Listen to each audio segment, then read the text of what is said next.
Hola, ¿qué tal, amigos del grupo editorial Expreso La Razón?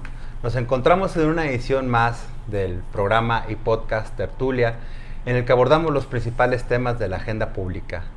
Hoy no nos pudo acompañar el compañero Miguel Domínguez por cuestiones de agenda, pero regresa de nuevo nuestro compañero. Se la voy a cantar, ¿eh? Mario Flores de su Siempre me la ausencia. cantas.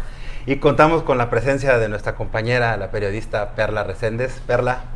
Muchas gracias, Alfonso. Muchas gracias a todos por acompañarnos.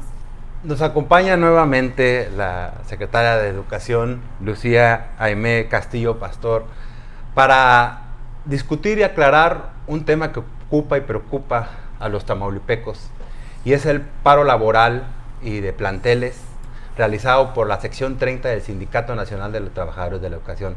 Secretaria, bueno. Muy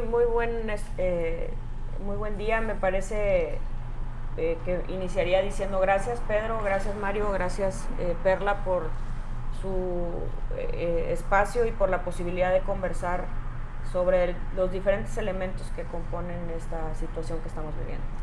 Secretaria, para empezar, es importante que nos explique cuáles son los orígenes y cuál es la situación actual del conflicto que está padeciendo actualmente el Estado.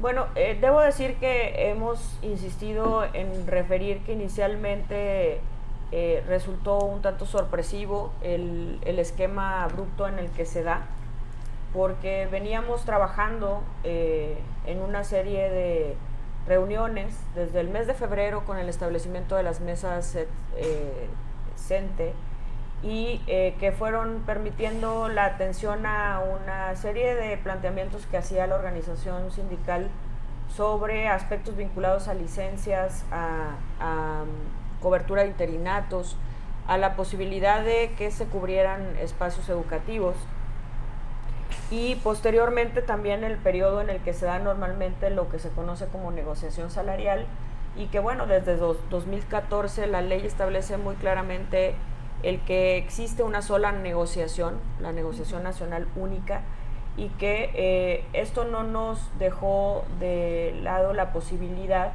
de poder continuar abordando en la revisión de algunas prestaciones que insistía el líder sindical quería retomáramos para fortalecer a los maestros y las maestras. En estas charlas, en estos comentarios, pudimos trabajar en la atención y solución de varios de los temas vinculados, por ejemplo, a la recuperación de prestaciones como el pago de marcha, lo que tiene que ver con la posibilidad de que tengan la prestación en lentes y aparatos ortopédicos, la posibilidad también de que se pudieran estar haciendo las coberturas de licencias de gravidez, que es un derecho y que de alguna manera estaban siendo no atendidas, pero adicionalmente la posibilidad de reactivar fideicomisos que permitieran brindarles beneficios a los maestros, y en todos ellos consistentemente fuimos abonando y dando cuenta incluso, no tanto la parte oficial, sino él dando cuenta de la evolución que íbamos teniendo en cada uno de los acuerdos. Y viene después este planteamiento, este documento que se comunicó a través de las redes con 22 puntos en los que se señala la desatención de algunos aspectos, y que tuvimos oportunidad la semana pasada en un comunicado establecer con mucha precisión lo que hemos estado trabajando alrededor de esos temas, y que me parece también habla de la disposición, de la voluntad y del trabajo que hemos hecho, y vuelvo a insistir, de forma conjunta. No ha sido un tema solamente de la Secretaría, sino en la clara identificación de un rezago heredado sobre muchos temas vinculados a la base trabajadora, el cómo pusimos manos a la obra, y que sabemos claramente que tenemos que continuar de forma consistente trabajando en ello. Secretaria, hace un poquito estuvimos hablando sobre la nueva escuela mexicana. Inició movidito el periodo escolar y ahora nos volvemos a ver con el tema del paro de labores de los maestros sindicalizados aquí en Tamaulipas, de la CENTE. De las 22 propuestas en el pliego petitorio de la CENTE, en cuáles se han ido avanzando en la mayoría. El Estado tiene capacidad de resolución de varias cosas, o es la Federación, ciertos temas de presupuestales. ¿Qué es lo que está pasando para poder ir resolviendo los 22 puntos que bien mencionados ahorita del pliego petitorio? Prácticamente en todos hay avances consistentes y en todos hay alternativas de atención. De hecho, quiero, por ejemplo, concentrarme en el tema de techos financieros. Cuando llegamos nosotros a la administración, identificamos que había un grupo muy importante de maestros. ¿Qué es eso de los techos financieros? Creo que es importante primero aclarar. Lo que podemos encontrar es un grupo importante de trabajadores que sus claves presupuestales, no el trabajador en sí, sino sus claves presupuestales, porque hay un maestro que pudiera tener más de 12 claves que integran su salario. Y que permiten que haga coberturas en las instituciones a través de sus horas o de sus plazas. Tenían ubicadas un centro de pago y un centro de asignación o de trabajo distinto. Y esta no alineación después se convierte en un problema importante cuando yo quiero participar de alguna promoción o de algún acercamiento de un beneficio adicional. Y entonces gran parte del trabajo que hemos ido construyendo es cómo lograr alinear, porque además esa alineación tiene todo que ver con evitar en el futuro que tengan problemas mucho más graves, porque en una revisión, por ejemplo, de un auditor, si tú no tienes esa alineación, pudiera pensarse que hay un docente que no está yendo a trabajar a un centro donde se le paga, pero pertenece a otro. Y la herramienta de la plantilla, por ejemplo, de personal que se ha fortalecido en estos meses, tiene muchísimo que ver con garantizar tener una comprobación donde efectivamente el docente está trabajando en un centro de trabajo, y lo que tenemos que es gradualmente lograr que su centro de pago y su centro de trabajo sea el mismo. ¿Qué encontramos? Que había 19,000 claves que estaban no armonizadas, ¿no? O alineadas.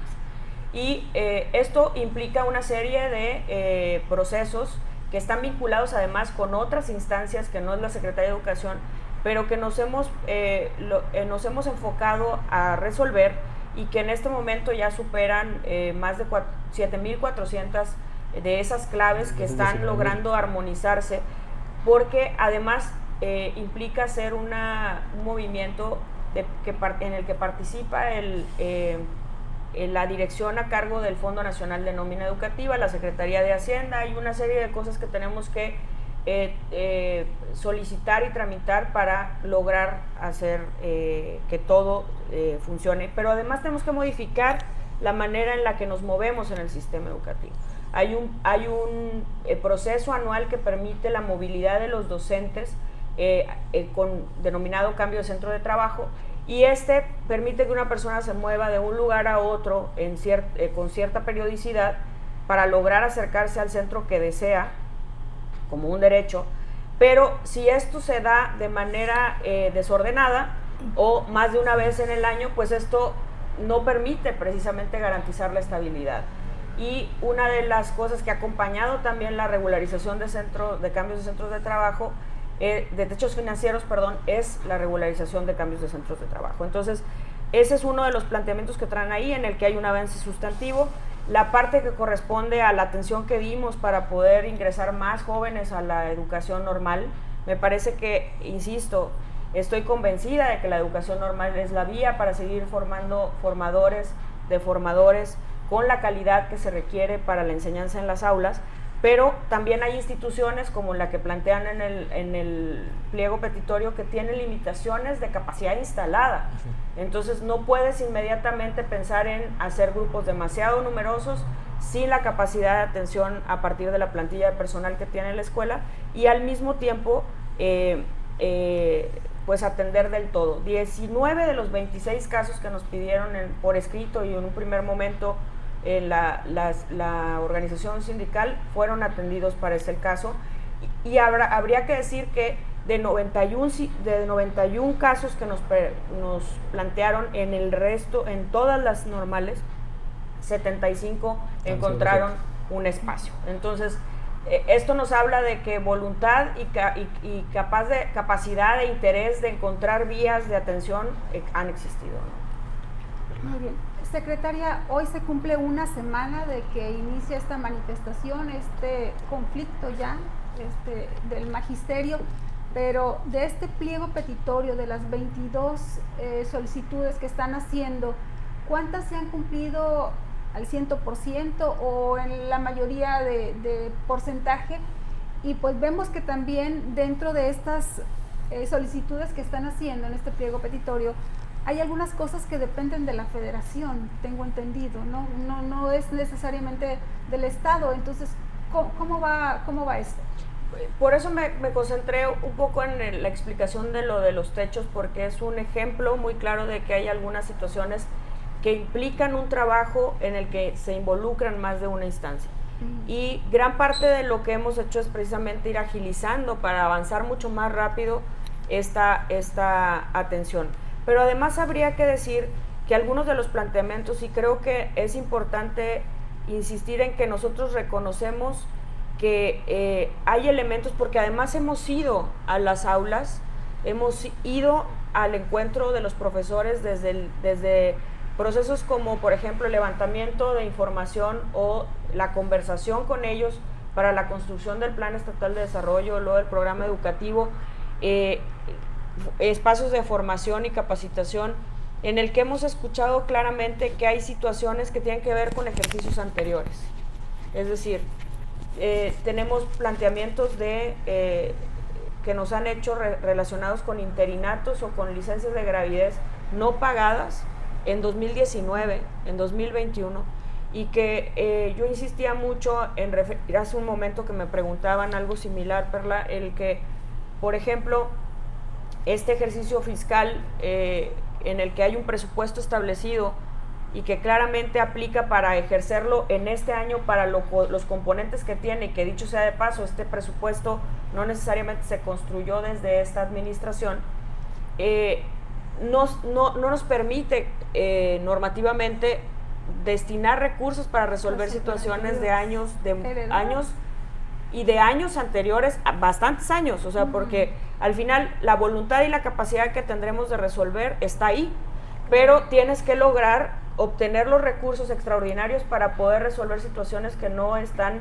en el espacio del recurso disponible para este ejercicio. Lo que sí hemos hecho es estirar lo más posible las capacidades que tiene normativamente la posibilidad de atención. Por ejemplo, hoy todavía estamos resolviendo situaciones de 2022 y dices, bueno, pues entonces si se puede de otros ejercicios, sí, hay unos límites que establece la normatividad sobre el reclamo de ejercicios anteriores hasta por un año antes, ¿no? Y entonces ahorita todavía estamos en condición de resolver gran parte de situaciones que tienen que ver con 2022 en los meses de agosto hacia adelante, y gran parte del acelerar el cómo atender, iniciamos trabajando con aspectos vinculados a 2022 y luego la continuidad hacia lo que iba presentándose en 2023. Entonces, me parece que habría que decir que en todos los puntos hemos tenido atención. Adicionalmente, normativamente habría que decir que hay disposiciones legales vigentes que nos corresponde a nosotros aplicar, y que hay instancias nacionales que norman la forma en la que, por ejemplo, hoy tú puedes incorporarte. La admisión al sistema educativo como profesor establece claramente los mecanismos, los acuerdos del cómo. Si yo quiero crecer con horas adicionales, por ejemplo, como maestro de secundaria, tengo que pasar por un proceso, y que no necesariamente es solo una evaluación, tiene que ver con mi antigüedad, también con el reconocimiento de mi capacidad de formación continua, porque no es un esquema como aquel que se eliminó afortunadamente, en el que había un planteamiento en el que solo la evaluación determinaba si sí o no, y entonces hoy se reconoce también cuánto tiempo tengo trabajando, cómo me sigo formando, cuál es la experiencia que tengo como docente, y esos factores determinan la posibilidad de ponerme en una prelación para acceder en mi escuela, en mis centros de trabajo, a mayores recursos. Y adicionalmente tenemos espacios de promoción vertical y horizontal que van orientados a fortalecer el ingreso de los trabajadores. Entonces, pasar de una idea en la que quizá a lo mejor no había mucha transparencia sobre cómo se estaban haciendo, aún lograr la aplicación lo más puntual posible en términos de esta gradualidad que también han solicitado. Por ejemplo, en el tema de cambios de centros de trabajo, nos sucedió que decían, bueno, es que además de ese cambio estatal o esa convocatoria estatal de cambios, quisiéramos que en este año se pudiera dar todavía el cambio entre las zonas. Y lo hicimos, armonizamos esa parte con la normatividad nacional para garantizar que en el estado pudieran darse cambios primero en las zonas y luego en la parte estatal, y se hizo público y lo trabajamos en las mesas con la organización sindical. Esto puntualmente ha representado que en el año se asignaron 5.053 en el ciclo escolar que concluyó, 5.053 horas entre adicionales y nuevo ingreso, privilegiando al maestro en servicio, es decir, adicionales a maestros en servicio, y 480 plazas de jornada, es decir, plazas de primaria, educación especial, preescolar, primaria, de las cuales habría que decir, bueno, pues sí, pero también ustedes ya arrancaron el ciclo, ya había cosas dadas, y 4.197 de esas 5.053 horas se dieron a partir del mes de octubre. O sea, no es un tema de querer decir es todo el ciclo, sino como la voluntad y cerca de 300 de las 480 plazas fueron asignadas a partir del mes de octubre y hasta que cerró el ciclo escolar. Secretaria, has hecho énfasis en el descontento acumulado por algunas gestiones que no se hicieron en las administraciones pasadas. ¿Nos podrías enumerar cuáles son las más importantes que no se resolvieron por orden de importancia de la anterior y de anteriores administraciones? Pues de alguna manera las he dibujado en mis intervenciones, pero haría la precisión: temas vinculados a licencias por gravidez, a interinatos, cambios de techos financieros. Claro que tendríamos que hablar también del componente de rezago en términos de resultados educativos, ¿no?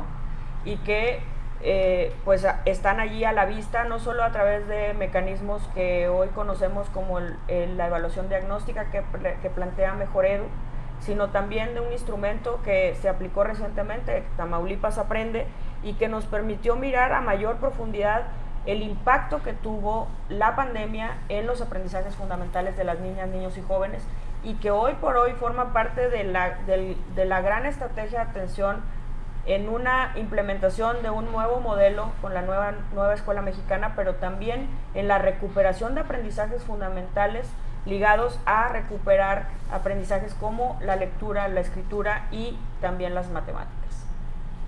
Secretaria, desde un punto de vista personal, considero que el Estado debe llevar el orden en la negociación, tiene que mostrar su fuerza ante un sindicato.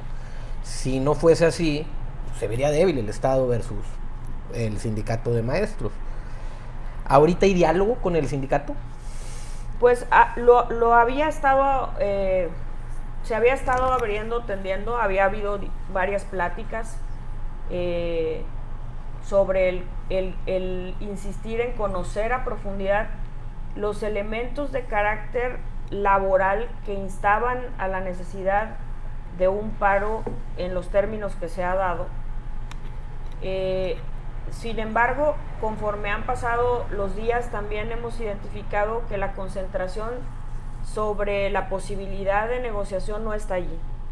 Y me parece que no puedes ir a una mesa de diálogo de negociación primero condicionando o poniendo una postura de no hablar o no conversar sobre los puntos que has planteado en un documento, aunque no se haya hecho formal y en tiempo una entrega formal de los mismos, y no moverte de ahí.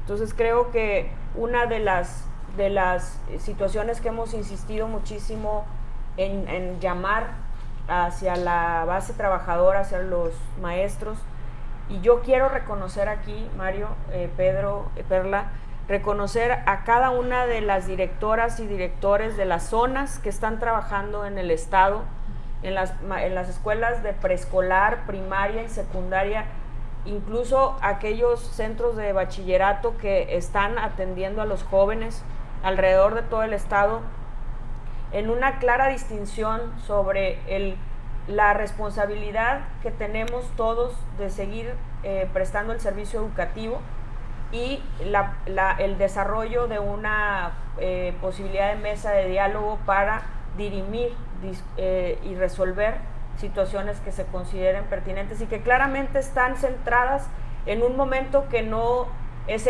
el nuestro, es decir, tiene mucho que ver con elementos que se dieron en el pasado y que existe toda la voluntad, la determinación y el trabajo para lograr superar. Secretaria, retomando las palabras de Mario y las suyas propias, hemos visto que pues estas negociaciones se han empantanado porque están pidiendo su renuncia. Usted ya habló de esto con el gobernador, ¿qué le ha dicho? Pues creo que es muy claro lo que establece la ley y la postura que ha planteado el señor gobernador en esta idea de invitación permanente al diálogo, de apertura y de respeto también a los trabajadores, porque diría yo además que, por ejemplo, una de las cosas que identificamos al inicio de la administración, había errores importantes en la atención a docentes que no estaban recibiendo o no recibieron su incremento salarial del año pasado completo. Más de 4.500 trabajadores, en el que se hizo un esfuerzo importantísimo porque la línea del gobernador fue: me interesa que cada trabajador reciba justamente su salario y puntualmente. Y entonces se hizo una gestión muy importante que superó los 34 millones de pesos vinculada a la recálculo de estos pagos que requerían los trabajadores. Más de 200 familias que estaban esperando desde hace 3 años atrás el que se les cubriera un derecho de sus familiares que eran docentes o eran trabajadores de la educación. Con poco más de 29 millones permitimos el que recibieran una prestación del reconocimiento de 12 días por año, que esos trabajadores devengaron y que requerían reconocérseles sus deudos, y que era parte de las cosas que debíamos atender sí o sí, y por instrucciones del señor gobernador se hicieron. Entonces, ante tu planteamiento, creo que la facultad es clara en la ley sobre quién determina y a partir de qué determina el acompañamiento de las acciones del Poder Ejecutivo, de la Administración Pública Estatal. Y yo he insistido en mis respuestas ante la pregunta sobre si me quedo, me voy, si renuncio o no. Creo que así como determina la ley esta facultad de decidir a quién honra el señor gobernador incorporándolo a su equipo, estaré en cualquier momento en la disposición de si la situación de alguna manera requiere, no por esta situación, sino por falta de resultados o por alguna equivocación gravosa que impacte realmente a los equilibrios o a la consistencia en el trabajo, atender la misma facultad que él tiene de remover o de modificar el grupo de personas que lo acompañamos en el gabinete. Ayer se giró una circular en la que requieren a los maestros que regresen a las aulas. ¿Habrá sanciones para quienes no asistan a impartir clases? La circular no solamente habla de la necesidad o invitación, porque hemos hecho la invitación a través de ustedes, gracias por los espacios, de convocar, de invitar, de concientizar, de hacer la reflexión sobre la necesidad del retorno a clases, sino con una serie de responsabilidades que todos los que somos autoridades educativas, desde la secretaria, pero también aquel director, subsecretario, director, jefe de departamento, jefe de sector, supervisor, director de una escuela, es una autoridad educativa que tiene facultades y tiene también obligaciones, y hay que cumplir con esa labor. Entonces, la circular que el día de ayer se dio a conocer tiene que ver con dar cuenta de lo que está sucediendo en las escuelas, pero como parte de lo que hay que hacer, no está siendo un pedimento extraordinario que no tenga que ver con las funciones que realmente tiene que realizar una autoridad que está al frente de una comunidad escolar, de un grupo de comunidades escolares, de un grupo de supervisiones y de un nivel educativo en particular. Entonces, asimismo, hoy se ha emitido una circular, si me lo permiten, que tiene que ver con que todos conozcan e informen que el día de mañana inicia el proceso de acercamiento de pagos vía cheque a quienes cobran por este esquema, que reciben la pensión alimenticia que les corresponde en sedes alternas, derivado de que las regiones, los CREDES o los centros educativos de desarrollo regional están también teniendo participación en la toma de instalaciones de la Secretaría, y estamos generando espacios alternos para que las personas puedan ir a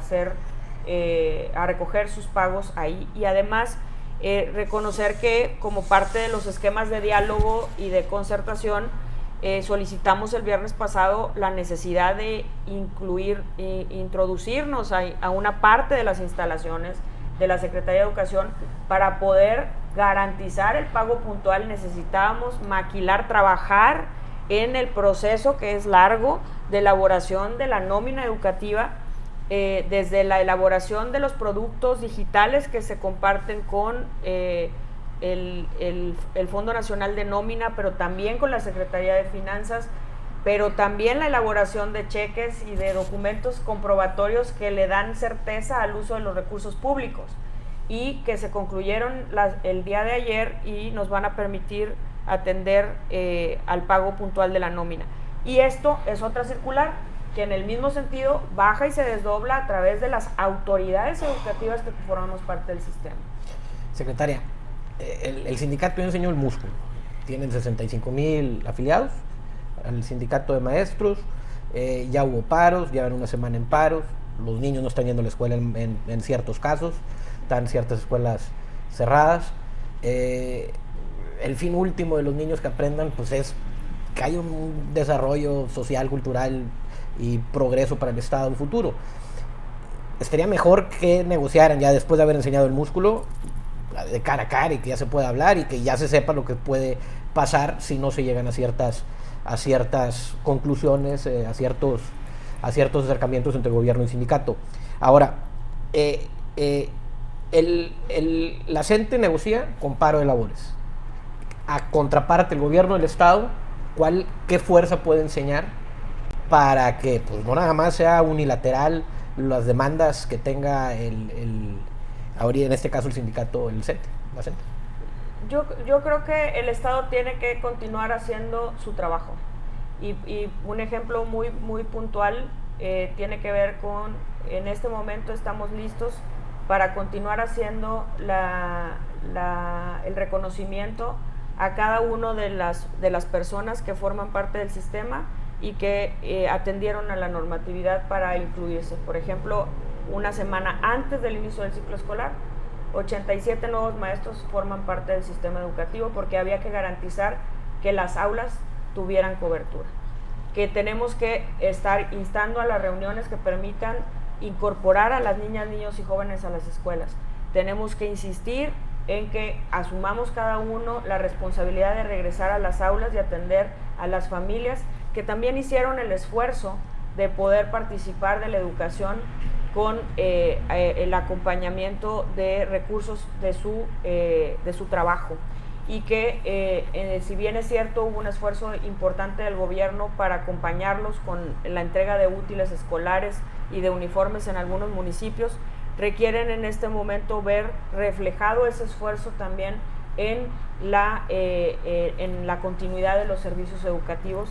Y me parece que este reconocimiento que he hecho tiene que ser insistente, y me parece que lograr que insistamos en la ruta de tener procedimientos más justos, procesos más justos y claros para los maestros y generar esta puntual reflexión sobre el cómo participamos de la transformación realmente, todos y cada uno de nosotros, a partir de un planteamiento abierto y público, transparente, de que no podemos sostener un espacio de diálogo y de resolución de problemas cuando solamente ponemos al centro intereses que hoy aparentemente ya son personales, políticos o grupales.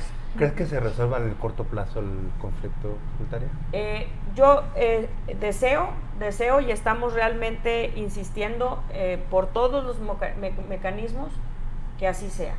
Y yo vuelvo a convocar al diálogo, a la reflexión y a la responsabilidad que todos tenemos de continuar prestando el servicio educativo. Secretaria, anteriormente ya tuvimos una situación por la pandemia en que los niños no asistían a clases. Vimos todo este retroceso que se dio en este proceso educativo. Y creo que de repente dejamos de lado, estamos enfocados en lo que los maestros quieren, necesitan, están exigiendo, pero esta situación, ¿cómo va a impactar en los niños, en los que están en las aulas, en los que en este momento no están en las aulas? Porque la mayoría de las escuelas están vacías. Digo, si a lo mejor algunos les están enviando tarea a los maestros, son afortunados, pero no es lo mismo estar en aula, estar con un proceso educativo, siguiendo un programa. ¿Qué tanto va a impactar esta situación? Sin duda va a impactar muchísimo. Y yo quiero señalar también, Perla, que en ese deseo de cada maestro de tener mejores condiciones, también está el deseo de regresar a las aulas. Hay algunas cosas que hoy no se están ya comprendiendo y yo quiero instalarme un poco en ese deseo central que tiene que ver con la vocación y con la responsabilidad que tiene el gran universo de trabajadores que integra la Secretaría de Educación de Tamaulipas y que sin duda estamos acompañando también con herramientas digitales y que hemos fortalecido a través de una visión colectiva y de participación. Hoy Tamaulipas cuenta además con una plataforma que se llama Comunidad del Saber y que resulta ser un espacio que hoy tiene recursos que puede permitir a aquellos docentes que por situaciones desafortunadas en el que los están llamando a no continuar con la prestación del servicio de forma coercitiva y yo quiero pedirles que no se sientan solos ni no respaldados. La postura de responsabilidad y acompañamiento a las familias y a los niños está respaldada por la Secretaría de Educación del Estado. Me parece que no hay nada que temer ante la posibilidad de ejercer esa autonomía que tiene el docente de participar y de disfrutar de la posibilidad de aportar socialmente con su trabajo al desarrollo de Tamaulipas y que veamos el valor, la fuerza que tiene esta capacidad de decisión desde el espacio escolar, áulico, escolar y de cada una de mis zonas y sectores, de participar responsablemente en este equilibrio pleno de derechos entre el derecho de las niñas y jóvenes y el derecho a los elementos de carácter laboral que sin duda están ahí puestos sobre la mesa en una voluntad clara de atención y de avance significativo sobre lo que hemos realizado y que empezó siendo desde el reconocimiento de lo que se encontró, pero con puntuales datos como los que he compartido, de que estamos sostenidamente trabajando por abatir. ¿Han sostenido conversaciones con los líderes del magisterio? Y de ser así, ¿qué le han dicho? Personalmente no, hay evidencia clara de un distanciamiento que se ha concentrado en lo personal, pero sí hay conversaciones con algunos compañeros del gabinete.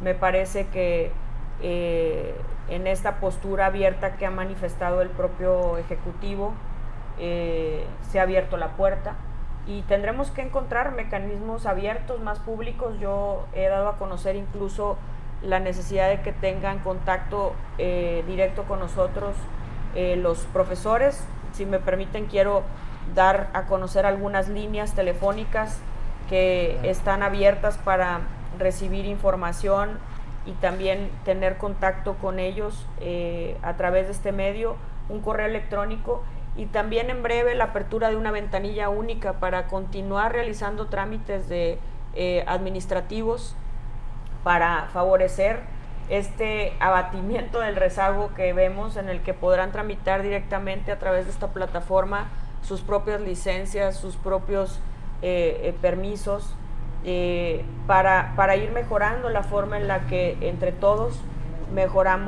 garantizamos un mejor resultado y construimos procesos más transparentes, justos para todos. No puede volverse al pasado en el que para poder lograr algo tenía que pagar, ¿no?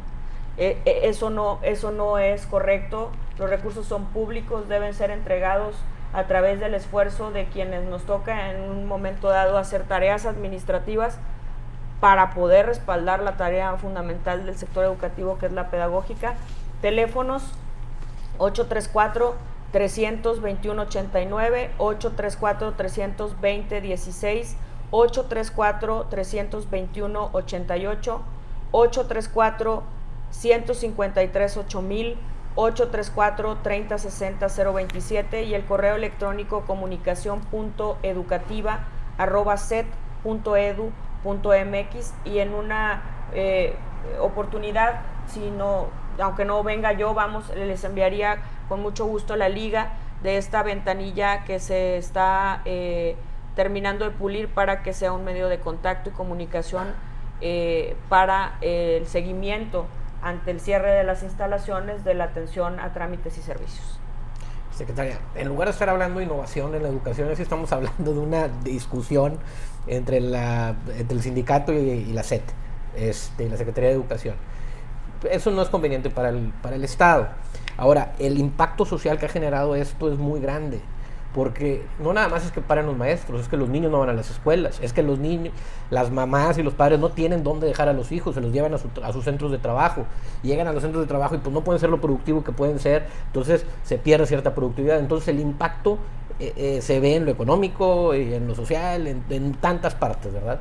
O que están en la casa más tiempo y pues más gasto de luz, más gasto de alimento y demás. Entonces sí es un impacto algo considerable que esté sucediendo esto, por lo que pues, la ciudadanía en general pues, está preocupada por esta situación y esperemos que se pueda resolver lo antes posible con un diálogo plausible y que sea lo correcto, ¿verdad? Ahora, los tiempos en los que se da esta huelga se prestan a mucha especulación. Vimos que hace un mes, 3 semanas, salen ciertos documentos de la Auditoría Superior del Estado señalando al pasado secretario de Educación. Se presta especulación, por eso digo especulación, no estoy haciendo ninguna conjetura.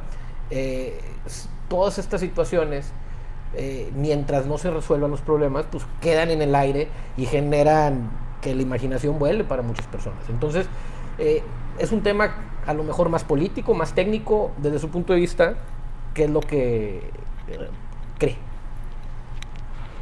Pues creo que más que creer, hay cada vez más elementos para poder pensar en esa conjetura a la que tú haces referencia, porque has puesto sobre la mesa elementos que distan de lo que motivó inicialmente la necesidad de un paro, después el enfoque hacia un aspecto personal y luego el momento político, efectivamente, en el que resulta necesario poner sobre la mesa el que se pretenda decir que se va a requerir de la fuerza del docente o de un grupo para lo que venga, y finalmente lo que necesitamos hoy por hoy es de esa capacidad, ese compromiso y esa determinación que tiene cada docente diariamente de acercar el conocimiento a los niños, niñas y jóvenes.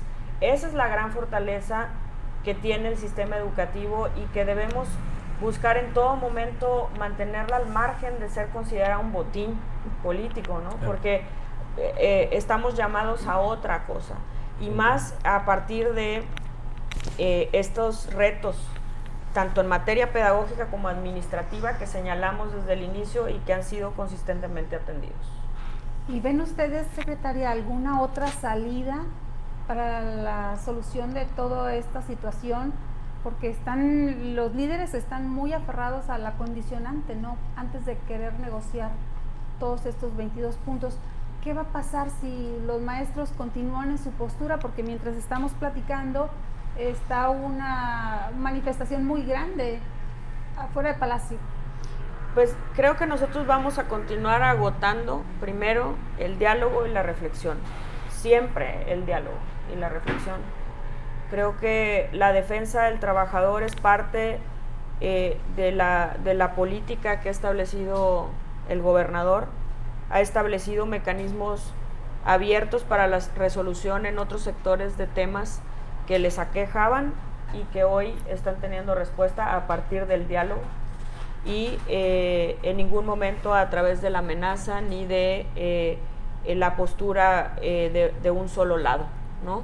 Entonces, como bien señalaba el Ejecutivo, para poder dialogar se requieren dos, y hay que tener, y seguimos invitando y vamos a agotar el diálogo como un mecanismo de resolución de problemas, porque además está instaurado en algo que defendimos previo al arranque del ciclo escolar.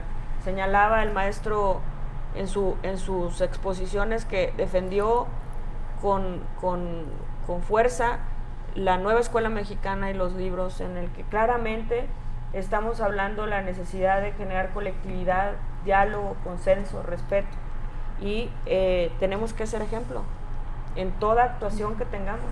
Tenemos que ser ejemplo, porque a eso debe estar abocado un sistema educativo. Esa es la opinión que nosotros tenemos. Vamos a insistir en eso. Podemos en este momento estar concentrados mucho en sentimientos. No es una competencia. Creo que tenemos que poner en el centro lo más importante y fundamental que tenemos todos, y encontrar la vía de resolución de los elementos que plantean, reconociendo también el origen, dónde estaban y cuál es la apertura que sí se tiene en este momento, que no se tuvo antes, y que queremos darle viabilidad a la atención a cada una de las trabajadoras y trabajadores de la educación, y no insistir tampoco en un mecanismo que a todas luces y conforme avance el tiempo estará cada vez más alejado de lo que el marco legal en materia incluso laboral plantea. Claro. Secretaria, para cerrar mi participación en esta conversación, en 1997 se dio el último conflicto magisterial de tal escala. Esa vez los liderazgos magisteriales fueron superados por la coordinadora y afortunadamente tuvo una resolución. ¿Crees que pueda pasar algo similar en este conflicto, que se han superado los liderazgos? Pues creo que si insistimos todos en coadyuvar y participar de la reflexión sobre los momentos, los tiempos y qué es lo que origina realmente este sentir y molestia respecto a la desatención en el pasado, y nos concentramos en las soluciones de presente y futuro, no tendría por qué suceder. Yo creo que la postura del gobierno es clara sobre la línea en la que estamos completamente de acuerdo, que tiene que ver con el respeto a esos derechos, y con que la identificación de las áreas de oportunidad que se tienen una ruta de atención y de diálogo también con las diferentes instancias que participan, como para pensar en que no se pueda participar de un liderazgo en el que no busque yo defenderme a mí, sino defender lo que se tiene que defender cuando yo soy quien empuja a un grupo o a un gremio, ¿no? Particularmente al educativo, ¿no? Mario. Pues, secretaria, muchas gracias por acompañarnos. Una excelente plática. Considero todos los maestros, en lugar de estar bailando payaso de rodeo en alguna avenida, deben de estar dando clases y tener una huelga pacífica y con progreso para los niños, que piensen en los niños a los que les dan clases. Muchas gracias, secretaria. Perla. Secretaria, muchísimas gracias por acompañarnos, Mario, Poncho, por la oportunidad de dialogar en un tema tan importante y tan trascendente para Tamaulipas, para todos nosotros. Gracias. Secretaria, agradecemos mucho su presencia. Mario, ya no te pierdas. Perla, un gusto ahora es siempre Miguel el que se participar pierde. contigo. Claro. Le mandamos un saludo y un abrazo a Miguel Domínguez, que no pudo participar hoy con nosotros, y agradecemos mucho a todos ustedes que nos acompañaron en esta conversación, y nos vemos en una próxima entrega de Tertulia. Muchas gracias. Gracias a todos. Gracias, secretaria.